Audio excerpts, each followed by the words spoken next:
From your breaking news and weather authority, here's your first alert forecast.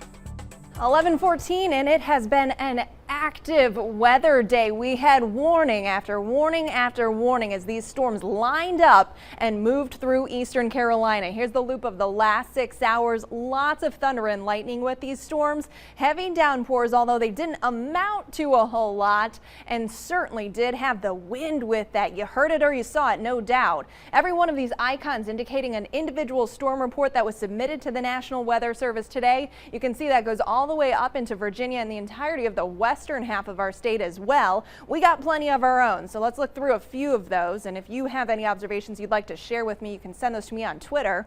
Here's a couple of them that we did get out of Farmville. That was a report of some trees down. We saw multiple reports like that coming out of the region. And then near Goldsboro, tree on power lines. Certainly a frustrating thing to deal with on a Friday night. Multiple trees down on roads in the Craven County region, and then Jones County and Pollocksville. We did have a 911 call placed for reports of trees down on roadways. There were also a couple reports of hail close to Jacksonville. So this has been spread all across the east. We did have some gusty winds. Mostly they were between about 30 to 40 miles an hour, but continuing to watch as a few more observations do come in tonight. Now the humidity, we felt that all day long, but this system's actually going to push that out. So heading into the weekend, much drier air mass is going to take over, which means it'll be a whole lot more comfortable. Really going to be a nice weekend actually. So let me take you through the outlook. Now this does show that we could still have a few isolated showers overnight, but really not worried about these being severe. It'll be just a brief shower. That'll be about it.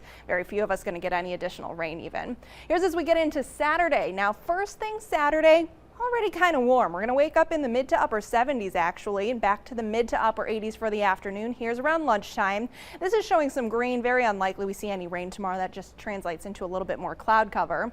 Then we get into Sunday, which is my favorite day of this forecast. I'll show you why, because first thing in the morning, we're going to get a little bit refreshing, a little bit cooler. Temperatures dropping into the 60s and maybe even a few upper 50s. I don't think we'll see a lot of that, but I am optimistic that inland, with those dew points as low as they're going to be, we may see a few 50s, which is going to be great if you want to go for a run or if you just want to sit out on the patio with a cup of tea or something. Sunday morning is going to be for you. As we head through the afternoon, highs are just barely in the 80s. So for the evening, we're back into the 70s. Still lots of sunshine again. Beautiful weekend. Live view right now from our Greenville Tower cam, where we sit at a fairly comfortable 73. Dew points are still up there in the 60s and 70s, but those will drop over the next few days.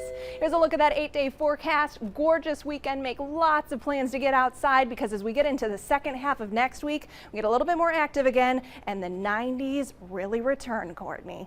The storm was really the perfect lead into what's going to be a beautiful weekend. Yes, it's going to be beautiful. So our grass, our gardens, our flowers got a little sip of water. Yes. And now they'll be bright and blooming for the whole weekend. Yeah, bright and green, because they've gotten what they needed. Not quite. I know we're always fighting this drought, but at least something to help. It helps.